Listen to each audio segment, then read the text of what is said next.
Pension తీసుకునేందుకు వెళ్లి ఎండలకు నలుగురు వృద్ధుల మృతికి ముఖ్యమంత్రి జగనే కారణమని Telugu Desam party zonal incharge Maddalapu Ravikumar ఆరోపించారు. పశ్చిమ గోదావరి జిల్లా నర్సాపురం టీడీపీ కార్యాలయంలో ఆయన మీడియాతో మాట్లాడుతూ వైసీపీ కుట్రలు కుతంత్రాలను ప్రజలు గమనించారన్నారు.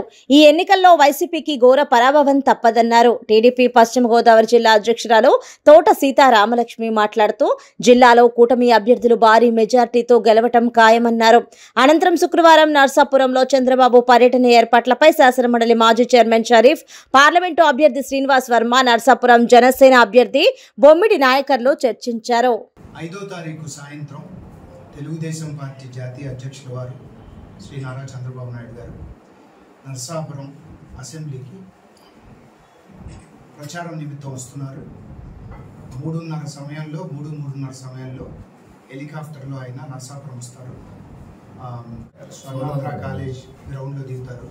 అక్కడి నుంచి ర్యాలీగా 3 పార్టీల వాళ్ళు సమన్వయంతో ర్యాలీగా మధ్యలో ఆగుతూ సార్కి హారతులు అవన్నీ ఇస్తూ తీసుకుని మనకి మీటింగ్ జరగబోతుందండి. జంక్షన్ మీటింగ్ జరగబోతుంది.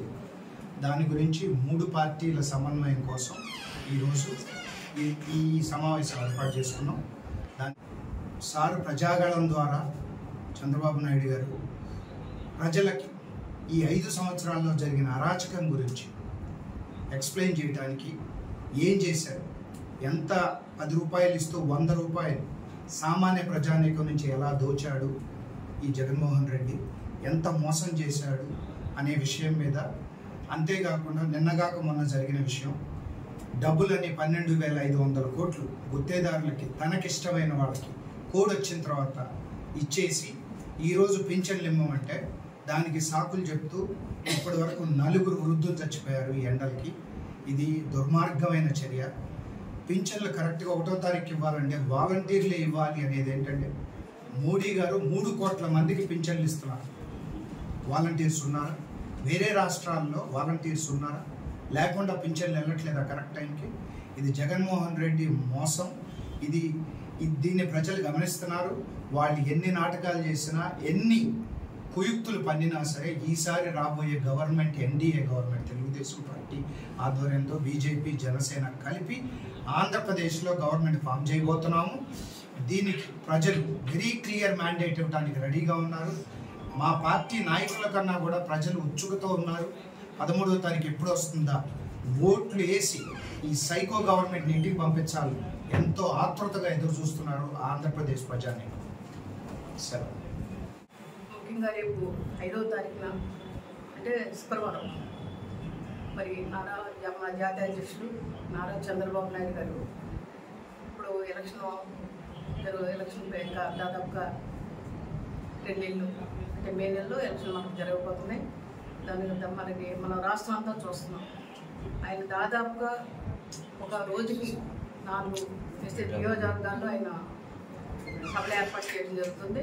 అందులో భాగంగానే ఈరోజు నర్సాపురం పార్లమెంట్లో నర్సాపురం నియోజకవర్గంలో రేపు 5ంటికి అంటే 3:30కి ఆయన బహిరంగ సభ, భారీ బహిరంగ సభ ఇక్కడ జరిగిపోతుంది.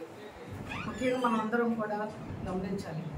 ఈ రోజున మన రాష్ట్ర పరిస్థితులు ఎలా ఉన్నాయి, నియోజకవర్గాల పరిస్థితులు ఎలా ఉన్నాయి, మనం అందరం కూడా ప్రజలందరం కూడా చైతన్యవంతం చేసే విధంగా ప్రజాగళం అనే పేరుతో చంద్రబాబు నాయుడు గారు దాదాపు అన్ని జిల్లాల్లోనూ కూడా ఆయన ఈ మహిళా సభలు ఏర్పాటు చేయడం జరుగుతుంది. ముఖ్యంగా మన నర్సాపురం పార్లమెంట్ వచ్చేసరికి నర్సాపురం నియోజకవర్గంలో మన తెలుగుదేశం, జనసేన అలాగే మన బీజేపీ కలిసి ఒక కూటమిగా మరి మన నాయకుల గారిని ఎన్నిక చేయడం జరిగింది. ఆయన అభ్యర్థిగా రేపు ఆయన ప్రజల్లోకి వెళ్ళే పని ఉంది. కాబట్టి ఈ రోజున మరి అలాగే నర్సాపురం పార్లమెంట్కి ఎంపీ అభ్యర్థిగా కూడా శ్రీనివాస్ వర్మ గారు వేమగారు, ఆయన కూడా మంచి క్యాండిడేట్. అలాగే నాయకుడు గారు కానీ, వర్మ గారు కానీ, మరి చంద్రబాబు నాయుడు గారు రేపు బహిరంగ సభలో ప్రజలకు ఆయన అందరినీ పరిచయం చేయబోతున్నారు. ముఖ్యంగా మన రాష్ట్రంలో ఈ రోజున జరిగే పరిస్థితులు కావచ్చు, అదేవిధంగా మన నియోజకవర్గాల్లో పరిస్థితి, నిరుద్యోగ యువత కావచ్చు, సమస్య కావచ్చు, అలా ఆక్వా గురించి కావచ్చు, ఎన్నో రకాల సమస్యలు ఈ రోజున మన రాష్ట్రంలో కానీ మన నియోజకవర్గాల్లో అన్నీ కూడా ప్రజలకు తెలిసే విధంగా ఈ రోజున చంద్రబాబు నాయుడు భారీ బహిరంగ దాదాపుగా 30,000 మందితో ఓటమిగా 3 పార్టీలు కలిసి దాదాపు 30,000 మందితో భారీ బహిరంగ సభ మరి మామిడి ఎవరెవరు ఏ కూడా కనకదుర్గమ్మ సెంటర్ గుడి సెంటర్లో ఆర్చ్ సెంటర్ అనేది మన నర్సాపురం మెయిన్గా ఉంది. భారీ బహిరంగ సభ అక్కడ జరగబోతుంది. ప్రజలందరూ కూడా దీనికి విచ్చేసి మరి విజయవంతం చేయాలని మనస్ఫూర్తిగా